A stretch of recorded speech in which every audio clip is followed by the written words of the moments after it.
رباه عفوك إني للنور مدت يداي نزعت أسرى.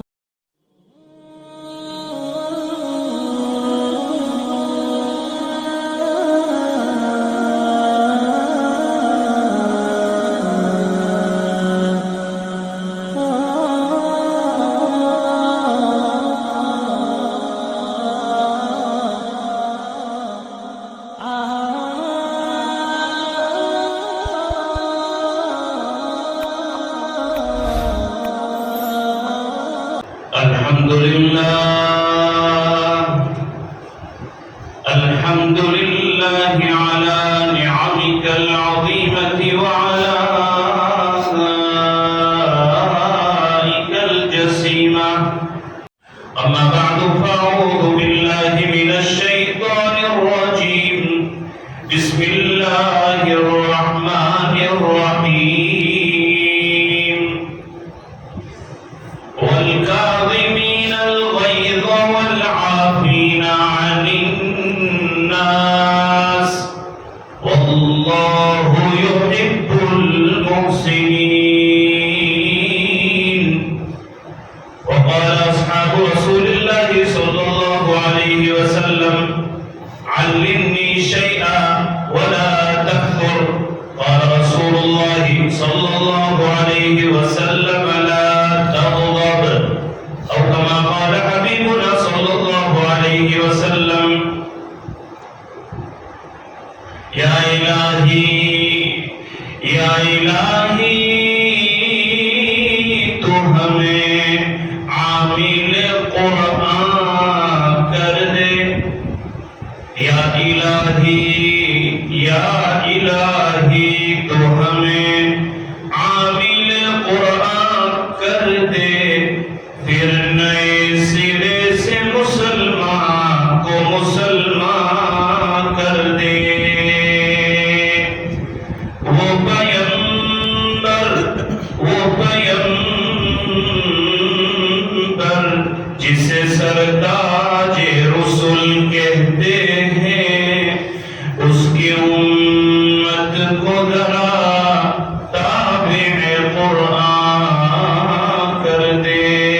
بزرگان محترم، عزیز دینی بھائیوں، نوجوانوں، ایک مرتبہ محبت کے ساتھ درود شریف پڑھ لیں. اللہم صلی وسلم وبارک علی سیدنا محمد وبارک وسلم. بزرگان محترم، جمعہ کا مبارک دن ہے. مختصر وقت میں دعا فرمائے اللہ تعالیٰ مجھے کام کی بات کہنے کی توفیق نصیب فرمائے. اس وقت میں نے آپ حضرات کی خدمت میں قرآن کریم کی ایک آیت کریمہ اور نبی اکرم صلی اللہ علیہ وسلم کی زبان مبارک سے نکلا ہوا ایک بہت ہی بابرکت جملہ میں نے پڑھا ہے. میں سمجھتا ہوں کہ اس وقت کے جو حالات اور گھریلو پریشانیاں آدمی کی بزنس کے اعتبار سے، شوہر اور بیوی کے اعتبار سے، اپنے ہر جگہ پر جو مسائل ہیں اس کے ڈیپ میں، اس کی گہرائی میں، اور اس کا سولوشن نکالنے کے لیے جب آدمی جاتے ہیں تو سارے جھگڑوں کی اور سارے گناہوں کی جڑ جو چیز ہے اس کا علاج اللہ کے رسول صلی اللہ علیہ وسلم نے اس حدیث میں فرمایا. بہت دھیان سے سمجھ لینا. بعض چیزیں ایسی ہیں کہ اگر آدمی اس چیز کو پابندی سے، دھیان سے عمل کر لیتا ہے تو دوسری چیزیں آٹومیٹک جو ہے اس کے نیچے آ جاتی ہے. جیسے ایک آدمی مکان بناتا ہے تو پہلے زمانے میں آپ نے مکان دیکھے ہوں گے، لکڑیوں کے مکان ہوتے تھے، چھوٹی چھوٹی لکڑیاں ہوتی تھی اور بیچ میں ایک موب ہوتا تھا جس کو گجراتی میں اپنے موب کہتے ہیں. اس پر ساری لکڑیوں کو جوائنٹ کرتے تھے. اگر کسی مکان کی وہ بڑی لکڑی موب جو ہے ٹوٹ جائے تو مکان گر جاتا ہے. چھوٹی ایک دو لکڑی گر بھی جاتی ہے تو کوئی فرق پڑتا نہیں ہے اگر موب جو ہے صحیح ہے. تو اسلام کے اندر بھی بعض چیزیں موب کی حیثیت رکھتی ہے. آدمی اگر اس پر دھیان دے دینے تو میں سمجھتا ہوں ہر جھگڑے کا سولوشن ہے. کیا ہے وہ سننا ہے چاچا آپ کو؟ بہت کام کی بات. گھر میں سکون، چاچی کے ساتھ سکون، باہر سکون، تجارت میں سکون، اچھی نیند آتی ہے، اچھا کھانا، بہت اچھی چیز ہے، ایک دم کام کی بات ہے. وہ کیا ہے؟ ایک صحابی فرماتے ہیں میں نیا نیا مسلمان ہوا، چونکہ صحابہ کرام تو ان کے باپ دادا تو مسلمان نہیں تھے، سمجھ میں آنے پر ایک ایک کر کے جس کی تقدیر میں اللہ پاک نے ہدایت لکھی تھی. ارے حضرت ابو بکر صدیق رضی اللہ تعالیٰ عنہ جو جلیل القدر صحابی، نبیوں کے بعد جن کا سب سے اونچا مقام ہے، نبیوں کے بعد جن کا سب سے اونچا مقام ہے، پہلے نمبر کے خلیفہ، جن کے ایمان کا ذکر قرآن میں ہے، جن کے جنتی ہونے کا ذکر قرآن میں ہے، جو ہجرت کے ساتھی ہیں، جو ریاض الجنہ کا جو ٹکڑا ہے مدینے میں وہ خرید کر اسلام کے لیے وقف کرنے والے ابو بکر صدیق ہے، جن کے نامہ اعمال کو دیکھ کر اللہ پاک امت کو معاف کریں گے، وہ ابو بکر صدیق ہے. کون ابو بکر صدیق؟ جس کے بارے میں محمد رسول اللہ نے فرمایا تھا میں نے میری ساری امت کا حق ادا کر دیا، ابو بکر کا حق تو اللہ ہی ادا کیا. یہ ابو بکر اتنا بڑا، بلکہ ایک مفسر نے تو میں نے یہاں تک پڑھا ہے کہ اس وقت دنیا میں جتنے مسلمان ہیں ان سب کی نیکی کو ایک پلڑے میں رکھو، ابو بکر کے ایک گھنٹے کے برابر نہیں ہو سکتی. جس رات میں حضرت یار وہ تو حدیث میں ہے، حضرت عمر رضی اللہ تعالیٰ نے ایک مرتبہ آئے حضور صلی اللہ علیہ وسلم کے انتقال کے بعد، عمر رضی اللہ تعالیٰ اور آ کر کہا ابو بکر میں میری ساری زندگی کی عبادت تجھے دے دیتا ہوں، میں نے جو کیا اور تجھے دے دیتا ہوں، میری نماز روزہ. اب عمر رضی اللہ تعالیٰ کون؟ عمر رضی اللہ تعالیٰ دوسرے نمبر کے خلیفہ، جن کی بیٹی حضور کے نکاح میں. کون عمر؟ 12 لاکھ مربع زمین پر حکومت کرنے والے. کتنی 12 لاکھ؟ ایک بھائی نے اس کی تفسیر کی ہے کہ یہ جو بھارت ہے نا ابھی پورا ہندوستان، ایسے 10-15 ہندوستان بن جاوے نے، ایسے دوسرے تب جا کے 12 لاکھ مربع ہوگا. اتنی بڑی حکومت کا سردار، مالک کیا سردار کہو، بادشاہ کہو، وہ حضرت ابو بکر کے پاس آ کر کیا کہہ رہے ہیں میں میری ساری زندگی کی عبادت تمہیں دینا چاہتا ہوں، ایک کام کرو. بولے کیا؟ بولے جو رات آپ غار کے اندر غرفہ میں ہجرت کرتے وقت، جس رات میں آپ غرفہ کے اندر حضور صلی اللہ علیہ وسلم کے ساتھ چھپے تھے غار سور میں چھپے تھے نا، وہ رات آپ نے حضور صلی اللہ علیہ وسلم کے ساتھ کیسے گزاری؟ آپ کی گود میں حضور سوئے تھے، آپ کے پیر میں سانپ نے ڈسا تھا، آپ کو تکلیف ہوئی تھی، آپ رو رہے تھے، وہ 12 گھنٹے جو حضور کے ساتھ آپ ہے، آپ مجھے دے دو، میں میری ساری زندگی آپ کو دے دیتا ہوں. یہ حضرت عمر، یہ ابو بکر کی بات کر رہا ہوں. کون ابو بکر؟ لیکن اس اتنا بڑا آدمی، لیکن اس کے ابا ابو بکر رضی اللہ عنہ کے ابا ابو قحافہ، ان کا نام تھا ابو قحافہ، وہ مسلمان نہیں ہوئے تھے مکے میں، یہاں تک کہ اللہ کے رسول جب ہجرت کر کے مدینہ گئے، کہاں گئے؟ مدینہ گئے، اور مدینہ میں 8 سال رہے. ہمارے نبی کے انتقال کے 2 سال پہلے جب مکہ فتح ہوا تو بہت سارے لوگ مسلمان ہو گئے. تو حضرت ابو بکر کے ابا بھی مسلمان نہیں ہوئے. ابو بکر وہ مسلمان نہیں ہوئے تھے، لیکن بات چیت تھی ان کے درمیان، جھگڑا نہیں تھا. بہت سارے صحابہ ایسا تھے، ماں مسلمان تو باپ نہیں، بھائی تو بہن نہیں. حضرت ابو بکر فرماتے ہیں میرے ابا کی عمر ہو گئی تھی، ایک دم بوڑھے ہو گئے تھے، برابر چل بھی نہیں سکتے تھے، اور مجھے کہا کہ میں ایمان لانا چاہتا ہوں. تو حضرت ابو بکر فرماتے ہیں کہ جب سے میں دنیا میں پیدا ہوا اتنا خوشی مجھے نہیں ہوئی جتنی کہ جس دن میرے باپ نے مجھے یوں کہا کہ میں مسلمان ہونا چاہتا ہوں. چنانچہ میں ابا کو لے کر جلدی جو ہے حضور صلی اللہ علیہ وسلم کے پاس لے کر گیا کہ آپ کلمہ پڑھا دو، یہ بوڑھے ہو گئے ابھی انتقال ہو جائے گا تو ایمان کے ساتھ چلے جائے. تو حضرت ابو بکر ابو قحافہ کو لے کر ہاتھ پکڑ کر گئے صدیق اکبر کے حضور صلی اللہ علیہ وسلم کے دروازے پر دستک دی. حضور نے فرمایا کون؟ فرمایا ابو بکر. فرمایا یہ رات کا وقت ہے، آپ ایسے وقت میں کبھی ایک دم سے ابھی تو تم نہیں آتے. فرمایا کہ حضور بہت ضروری کام ہے. آپ نے دروازہ کھولا، آپ علیہ السلام نے پوچھا صدیق کیوں تشریف لائے؟ فرمایا میرے ابا ابو قحافہ ہیں، ایمان لانا چاہتے ہیں، کلمہ پڑھنا چاہتے ہیں. تو آپ صلی اللہ علیہ وسلم نے کیا فرمایا معلوم ہے؟ ارے یار صدیق، یہ بوڑھے آدمی یہ تو بوڑھے ہیں، ان کو کیوں تکلیف دی؟ اگر آپ مجھے کہتے تو میں آپ کے گھر آ جاتا۔ آج ہمیں کسی غریب کے گھر جانے میں شرم آتی ہے۔ آپ نے فرمایا ان کو آنے کی کیوں؟ آپ اگر مجھے کہتے تو میں آپ کے گھر آ جاتا اور آپ کے گھر جا کے ان کو آپ کو کلمہ پڑھا۔ چلو آپ آ گئے ہیں، آپ نے کلمہ پڑھا۔ میں بتانا چاہ رہا ہوں کہ ابو بکر رضی اللہ عنہ کے ابا آخری میں مسلمان ہوئے۔ بہت سارے صحابہ ایسے تھے، ایسے ہی ایک صحابی مسلمان ہوئے اور آخر اللہ کے رسول صلی اللہ علیہ وسلم جس بات کو کہنے کے لیے میں آج آیا ہوں، آپ علیہ السلام سے کہا کہ علمنی شیئا، رسول صلی اللہ علیہ وسلم مجھے کوئی ایسی بات بتا دیجئے کہ اس پر میں عمل کروں، میں جنت میں چلا جاؤں۔ ایک بات، ولا تقصر، لمبی تقریر مت کرنا، میرے پاس ٹائم نہیں۔ علمنی شیئا ولا تقصر، لمبی نہیں، یعنی تھوڑی سی بات کر دو اور جو ہے کہتے ہیں کہ بھائی بہت لمبی تقریر نہیں ہے۔ تو اللہ کے رسول نے کہا کہ ٹھیک۔ انہوں نے کہا کہ حضور میں جب مسلمان نہیں تھا تو میں بات میں جھگڑا کرتا تھا، مار پیٹ کرتا تھا، لوگوں کو گالی گلوچ بہت کرتا تھا، میرا سبھاؤ غصے والا ہے، جذباتی ہے۔ ایسے انہوں نے حضور صلی اللہ علیہ وسلم سے کہا۔ تو اللہ کے رسول سے کہا کہ کوئی ایسی بات آپ مجھے بتا دیجئے کہ میں عمل کروں اور جنت میں چلا جاؤں۔ کیا فرمایا حضور صلی اللہ علیہ وسلم نے؟ نماز پڑھ، روزہ رکھ، تسبیح پڑھ، زکات دے، کچھ نہیں، ایک بات بتائی خالی آپ نے، ایک بات بتائی۔ آپ نے فرمایا لا تغضب، لا تغضب، اس کا ترجمہ یہ ہوتا ہے غصہ مت کر۔ کیا فرمایا؟ سوال کیا کیا تھا صحابی نے؟ ایسی بات بتائیے کہ جس پر عمل کرو اور میں کہاں چلا جاؤں؟ جنت میں چلا جاؤں۔ آپ نے کیا فرمایا؟ تہجد نہیں، کیا؟ غصہ مت کر۔ ایک صحابی کہے تھے کہ حضور تو یہ تو ایک معمولی چیز ہے، یہ تو جنت میں جانے کی بات کر رہا ہے، آپ کہہ رہے ہیں غصہ مت کر۔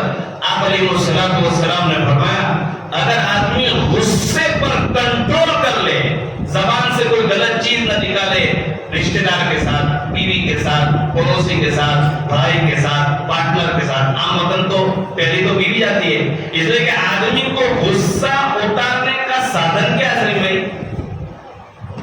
آدمی نے غصہ اتارنے کا سادھن بیوی بنا لیا۔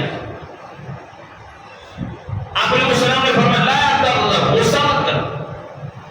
بہت بڑی، میں نے کہا نہیں، میں نے شروع میں بات کیا کیا کہ اسلام میں بعض چیزیں موب ہے، موب، اس پر اسلام رکا ہوا ہے، ڈیپینڈ ہے کہ اس پر عمل کرو۔ بہت سارے جھوٹ کے گناہ سے، غیبت کے گناہ سے، حسد کے گناہ سے، گالی کے گناہ سے، مار پیٹ کے گناہ سے، طلاق کے گناہ سے، بہت سارے گناہ سے آدمی بچ جائے گا تب غصے کے اندر کنٹرول کر لے گا۔ دیکھو یہ میں نے یہ مضمون آج اس لیے کہا تھا مولانا شاہی، 3 دن پہلے امولی کے ایک بھائی نے کہا کہ میں نے غصے میں میری ایسی بیوی کو 3 طلاق دی جس کی 2 بچیاں ہیں، اور میرا اس کا کوئی ایسا مسئلہ ہی نہیں تھا، بس میں آیا اور وہ کپڑے دھو رہی تھی تو اس کو میرے کھانے میں کچھ آگے پیچھے ہو گیا، تو بس اتنے میں تھوڑا سا غصہ ہوا اور تب غصہ کہاں لے جاتا ہے انسان کو۔ اس لیے آقا صلی اللہ علیہ وسلم نے فرمایا جب انسان غصے میں کوئی فیصلہ کرتا ہے، جب غصے میں کوئی فیصلہ کرتا ہے تو وہ فیصلہ نہیں کرتا، شیطان اس کے ساتھ ہوتا ہے۔ یعنی غصے میں جب کوئی چیز انسان بولتا ہے تو زبان اس کی ہوتی ہے لیکن ساتھ اس کا شیطان کا ہوتا ہے۔ اب شیطان کیا کرے گا ہمارے سے؟ اس لیے میرے آقا صلی اللہ علیہ وسلم نے کیا فرمایا؟ جب غصہ ہو تو دعا پڑھو اعوذ باللہ من الشیطان الرجیم، اللہ اکبر۔ جب آدمی یہ دعا پڑھ لیتا ہے کتنا غصہ ہوگا ٹھنڈا ہو جائے گا۔ پھر آقا نے فرمایا اگر آپ کھڑے ہیں اور غصہ ہے، کھڑے ہیں گھر میں، کھڑے ہیں غصہ ہو رہا ہے، بیٹھ جاؤ۔ اگر آپ بیٹھے ہیں سو جاؤ۔ اگر پھر بھی غصہ بڑھ رہا ہے گھر کا دروازہ کھول کے باہر نکل جاؤ۔ اگر پھر بھی غصہ ختم نہیں ہو رہا ہے ٹھنڈا پانی پی لو۔ اللہ اکبر۔ آقا صلی اللہ علیہ وسلم نے فرمایا پھر بھی غصہ ٹھنڈا نہیں ہو رہا ہے تو میرے پر 3 مرتبہ درود شریف پڑھ لو۔ یعنی ایک مسلمان کی زبان سے جب 3 مرتبہ صلی اللہ علیہ وسلم نکلے گا کیسا ہے غصہ ٹھنڈا ہو جائے گا حضور کی برکت سے۔ دیکھو بھائی یہ میں اس لیے کہتا ہوں غصہ آنا یہ کوئی غلط چیز نہیں ہے، لیکن اس کا مس یوز اور اس کا غلط جگہ پر استعمال کرنا غلط ہے. غصہ تو آئے گا بھائی. اگر کوئی غلط چیز ہو رہی ہے گھر میں یا باہر اور غصہ نہ آئے تو یہ بھی انسان نہیں ہے. گدھے کو تو گدھا ہے. غصے والی چیزوں میں غصہ آنا چاہیے کہ کوئی آدمی کوئی غلط کام کر رہا ہے, لیکن غصہ کا استعمال کے زبان سے کیا بولنے کا, کس طریقے سے, ایک بات بتاؤ, بات آپ کو سمجھ پڑ جائے گی. ایک صحابی رضی اللہ تعالیٰ عنہ, زبیر بھائی, ان کا نام ہے ابو مسعود. میں نے پڑھا حدیث میں ابو مسعود رضی اللہ تعالیٰ عنہ, ان کی کچھ دکان تھی, تجارت تھی ان کی, اور ان کے کچھ لوگ کام کرتے تھے, 2-4 لوگ. تو آقا صلی اللہ علیہ وسلم اپنے گھر سے نکلے تو دیکھا کہ ابو مسعود اپنے نوکر کو ڈانٹ رہے تھے, غصے میں کچھ بول رہے تھے. آقا صلی اللہ علیہ وسلم نے پیچھے سے سنا, آپ نے ابو مسعود کے دونوں کندھوں کو پکڑا اور کہا کہ ابو مسعود, جتنی طاقت سے تو اپنے غلام پر غصہ ہو رہا ہے, اپنے چاکر پر, اپنے ملازم پر تو غصہ ہو رہا ہے, اللہ سب سے زیادہ طاقتور ہے. آج تو اپنے غلام کو معاف کرے گا, کل اللہ تعالیٰ تجھے قیامت میں معاف کرے گا. اور یہ فرمایا آقا صلی اللہ علیہ وسلم نے, اس کے بدلے میں اللہ تجھے ایمان عطا کریں گے, اس کے بدلے میں تجھے راحت عطا فرمائیں گے. یہ آقا نے فرمایا, آقا نے فرمایا غصہ ہو لیکن غلط بات نہ بولو زبان سے, جھڑکو مت, دھکا مت دو, گالی مت دو. یہ فرمایا آقا صلی اللہ علیہ وسلم. کتنی بڑی بات ہے, کتنی بڑی بات ہے. اور ایک بات بہت اچھی فرمائی ہے حضرت علی رضی اللہ تعالیٰ عنہ, ایک صحابی ہے, جانتے ہیں حضرت علی تو ہمارے 4 نمبر کے خلیفہ حضرت فاطمہ کے شوہر حسن حسین کے باپ ہیں. ایک غزوے کے موقع پر, ایک لڑائی کے غزوے کا موقع تھا, تو کسی غیر مسلم ہندو, دھیان سے سننا, آج کل کیا ہو رہا ہے, غصہ اتارنے کے لیے آدمی 2 چیز کرتا ہے, یا تو بدلہ لیتا ہے کہ اس نے گالی دی میں گالی دوں, اس نے مارا میں ماروں, بدلہ. برابر, اگر سامنے والا ہم سے زیادہ طاقتور ہے, اگر ہم بدلہ نہیں لے سکتے تو کیا کرتے, اس کی غیبت کرتے, اس کی برائی کرتے. یہ 2 ہی چیزیں ہوتی ہے نا, 2 ہی چیز کرتا ہے کہ میں بدلہ نہیں لے سکتا, اس کی غیبت کر رہا ہے. حضرت علی فرماتے ہیں کہ بھئی جنگ کے موقع پر, لڑائی کا موقع تھا, مسلمان اور کافر لڑ رہے تھے, ایسے میں نے کافر کو پکڑ لیا جو نبی کا دشمن تھا, اللہ کا دشمن تھا, جو ہمارے نبی کو گالی دے رہا تھا. میں نے اس کو پکڑ لیا, دونوں ہاتھ پکڑ لیے اور اس کی چھاتی پر میں بیٹھ گیا. کون؟ حضرت علی فرماتے ہیں. اور قریب تھا کہ میں اس کو مار ڈالوں, بس میں اس کو مارنے ہی والا تھا, میرے شکنجے میں وہ آ گیا تھا, میں اس کی چھاتی پر بیٹھ چکا تھا, میں مارنے والا تھا. اسی درمیان میں اس کے سینے پر بیٹھ گیا. اس کافر ہندو آدمی نے میرے چہرے پر تھوکا, میرے چہرے پر تھوکا, تو مجھے غصہ آیا. جیسے میرے غصہ آیا تو میں اس کی چھاتی پر سے ہٹ کر اس کو چھوڑ دیا.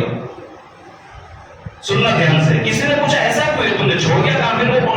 فرمایا جب میں اس کے سینے پر چڑھا تھا تو اسلام کے لیے چڑھا تھا, اللہ کے لیے چڑھا تھا, نبی کے لیے چڑھا تھا, لیکن جب اس نے میرے اوپر تھوکا تو مجھے غصہ آیا. اب میں اس کو مارتا, اب میں اس کو قتل کرتا تو اسلام کے لیے نہیں ہوتا, یہ میرے غصے کے بدلے کے لیے ہوتا, اور اسلام اس کی اجازت نہیں دیتا. اب سمجھ رہے میری بات کو, کافر کو چھوڑ دیا کہ غصے کا بدلہ نہیں. امام ابو حنیفہ رحمۃ اللہ علیہ بہت بڑے امام ہیں, ہمارے 4 اماموں کے بڑے امام ہیں, جنہوں نے 40 سال تک عشاء کے وضو سے فجر کی نماز پڑھی ہے. لیکن میرے بھائی, ہر اچھے آدمی کے لیے دشمن تو ہوتے ہیں, دنیا کا رواج ہے, اس کے بغیر تو دنیا میں کام نہیں چلتا. یہ تو فرق ہوتا ہے, ہر ایک کے ساتھ کچھ نہ کچھ آگے پیچھے, ان کے بہت دشمن تھے. امام ابو حنیفہ رحمۃ اللہ علیہ مسجد میں آئے تھے ظہر کی نماز پڑھنے کے لیے, تو ایک مصلی جو آیا تھا وہ ان سے بہت دشمنی کرتا تھا. میرے بھائیوں, اللہ تعالیٰ ہمیں مسلمان سے دشمنی کرنے سے بچائے. یہ فرمایا جو آدمی کسی مسلمان بھائی سے قطع تعلق کرتا ہے, بات چیت نہیں کرتا, 3 دن سے زیادہ نہ نماز قبول ہے, نہ روزہ قبول ہے, نہ ذکر قبول ہے. امام صاحب فرماتے ہیں میں نے ظہر کی نماز پڑھی اور نماز پڑھ کے میں جا رہا تھا تو پیچھے انتظار کر رہا تھا اور اس نے زور زور سے مجھے گالی دینا شروع کی. کون؟ امام ابو حنیفہ, بہت بڑے امام, ہزاروں جن کے فالوور تھے, ہزاروں گالی اس نے زور زور سے بولنا شروع کیا. امام صاحب فرماتے ہیں کہ مجھے پسینہ بھی ہو گیا اور میں ایک دم شرمندہ بھی ہو گیا، لیکن میں نے مناسب نہیں سمجھا کہ میں اس کو جواب دوں، میں چلتا رہا۔ لوگ سب دیکھ رہے تھے۔ امام ابو حنیفہ رحمۃ اللہ علیہ اس وقت دنیا میں جتنے عالم ہیں کوئی مقابلہ نہیں کر سکتا امام ابو حنیفہ رحمۃ اللہ، اتنے بڑے عالم تھے۔ اور ایک آدمی جو تھا وہ ان کو مسلمان تھا، وہ گالی دے رہا تھا، پتھر مار رہا تھا۔ امام صاحب سن رہے ہیں، اور ہوا یہ کہ جو گالی دے رہا تھا اس کے مکان کا دروازہ آ گیا۔ امام صاحب بھی وہاں کھڑے ہو گئے، تو اس نے کہا کہ کیوں کھڑے آ گئے میرے گھر کے پاس؟ کہا کہ مسجد کے دروازے سے لے کر تیرے دروازے تک تو نے جتنا مجھے کہا، مجھے لگتا ہے کہ ابھی کچھ کہنے کا باقی ہو۔ میرا گھر تو ابھی دور ہے، امام صاحب نے کہا تیرا گھر آ گیا ہے تو دروازہ کھول کے گھر چلا جائے گا، میرا گھر ابھی دور ہے تو جو کچھ کہنے کا وہ بول دے تاکہ تیرے دل میں افسوس نہ ہو کہ یہ کہنے کا باقی ہے۔ کیا لوگ تھے یار، کیا لوگ! آپ سمجھ رہے میری بات؟ امام صاحب کچھ نہیں، بلکہ اس کے بعد اس کو اتنا شرمندگی ہوئی کہ وہ عصر کی نماز میں آ کر امام صاحب سے معافی مانگی، اس نے ان کو معاف بھی کر دیا۔ میرے بھائیوں، بات کہاں گئی؟ میں نے حضرت علی کا قصہ سنا ہے، میں نے حضرت ابو مسعود ایک بزنس مین کا قصہ سنایا اپنے غلام کے ساتھ کس طریقے سے۔ میرے بھائیوں، آج سب سے زیادہ ہمیں اپنے اخلاق بدلانے کی ضرورت ہے اپنی بیوی کے ساتھ۔ آدمی گالی دینا، اس کو دھکا دینا، اس کو جھڑکنا ثواب سمجھتا ہے، یہ تو میرا حق ہے۔ میرے آقا نے فرمایا خیارکم خیارکم لأہلی، کہ تم میں بہتر وہ ہے، دھیان سے حدیث ہے، رسول اللہ صلی اللہ علیہ وسلم کی حدیث ہے، تم میں بہتر وہ ہے، تم میں سب سے اچھا وہ ہے، دھیان سے، جو بہت نماز پڑھے نا، بہت روزے رکھے نا۔ آقا نے فرمایا تم میں بہتر وہ ہے جو اپنے گھر والوں کے ساتھ اچھا سلوک کرے۔ میرے آقا نے فرمایا، اور پھر آپ نے فرمایا میں، یعنی آقا فرماتے میں اپنے گھر والوں میں سب سے اچھا سلوک کرنے والا ہوں۔ حضرت عائشہ رضی اللہ عنہا فرماتی ہے جب آپ گھر میں داخل ہوتے تھے اپنے ہاتھ سے جھاڑو مارتے تھے، اپنے ہاتھ سے گھر کی صفائی کرتے تھے۔ آقا محمد رسول اللہ صلی اللہ علیہ وسلم۔ میرے بھائی، گھر والوں کا دل ایسے نہیں جیتا جاتا۔ ہم نے نکاح کر کے لایا تو کیا ہوا؟ کیا ہوا؟ کیا ہمارا حق بنتا ہے؟ میں نے کیا بتایا تھا سلیم میں شروع میں کہ بہت سارے گناہ پھر بول کے ہم چلے جاتے ہیں، ہم کو کام کرنے کے لیے چلے گئے، اب 24 گھنٹے تک بیوی ڈپریس میں آ گئی، وہ سوچ رہی ہے، اور چونکہ ہم پھر فون نہیں اٹھانا، بہت ساری ایسے ہیں، بات پھر طلاق تک جاتی ہے، بات پھر 2 مہینے تک، 3 مہینے تک، 6 مہینے تک ایک گھر میں رہ رہے ہیں، شوہر الگ ہے، بیوی الگ۔ سب سے بڑی عبادت بتایا حضور صلی اللہ علیہ وسلم صحابی کو، ایک چیز پر کنٹرول کر لو، غصے کے اوپر۔ اچھا غصہ کنٹرول کیسے ہوگا؟ اعوذ باللہ، غصہ آئے گا لیکن آگے تو کیا کرنے کا؟ بولو اعوذ باللہ من الشیطان۔ اگر وضو کر لو، حضور صلی اللہ علیہ وسلم پر 3 مرتبہ درود پڑھ لو۔ آخری بات سناتا ہوں تاکہ آپ کو یقین ہو جائے کہ آج کی بات بہت ضروری تھی۔ آخری بات، غزوہ احد کے موقع پر مسلمانوں کا جو ایک لڑائی ہوئی ہے کفار کے ساتھ، تو اللہ کے رسول صلی اللہ علیہ وسلم کے ایک چچا تھے، ان کا نام تھا حضرت حمزہ رضی اللہ تعالیٰ عنہ۔ حضور صلی اللہ علیہ وسلم کے جو چچا تھے ان میں 2 مسلمان ہوئے، باقی کے بارے میں نہیں کہا جا سکتا کہ وہ مسلمان ہوئے کہ نہیں ہوئے، لیکن 2 کے بارے میں کہ وہ مسلمان ہوئے۔ چچا تو بہت زیادہ تھے، 11 سے اوپر، 9 یا 11 سے اوپر، لیکن 2 مسلمان ہوئے، ایک حضرت حمزہ اور دوسرے حضرت عباس، یہ دونوں مسلمان ہوئے۔ حضرت حمزہ رضی اللہ تعالیٰ عنہ کو حضور سے بہت محبت تھی، یہ مسلمان ہو گئے۔ تو احد کی لڑائی میں یہ بہت طاقتور بھی تھے، بہت بہادر تھے۔ تو جس وحشی نے، جس دشمن نے، جس غیر مسلم نے ان کو تیر مارا تھا، جس سے وہ شہید ہو گئے تھے اور ان کے جسم کے ٹکڑے کر دیے تھے، 50 سے زیادہ ان کے بدن کے ٹکڑے کیے تھے۔ حضرت حمزہ پورا بدن ٹکڑے ٹکڑے کر دیا تھا احد کی لڑائی، اور ان کا کلیجہ نکالا تھا ابو سفیان کی بیوی ہندا نے، جو بھی دشمن تھی، وہ بعد میں سب مسلمان ہوئے ہیں۔ ابو سفیان کی بیوی نے ان کا کلیجہ، کس کا کلیجہ؟ حضور صلی اللہ علیہ وسلم کے چچا کا، مرنے کے بعد دشمنی تھی، چبانا چاہا لیکن وہ چبانا چاہتی اور اس نے نکال دیا۔ تو اللہ کے رسول صلی اللہ علیہ وسلم جب جنگ ختم ہو گئی تو آپ نکلے کہ بھئی کون کون شہید ہوا ہے دیکھنے کے لیے، تو بتایا گیا آپ کو صحابہ کی طرف سے کہ بھئی حضرت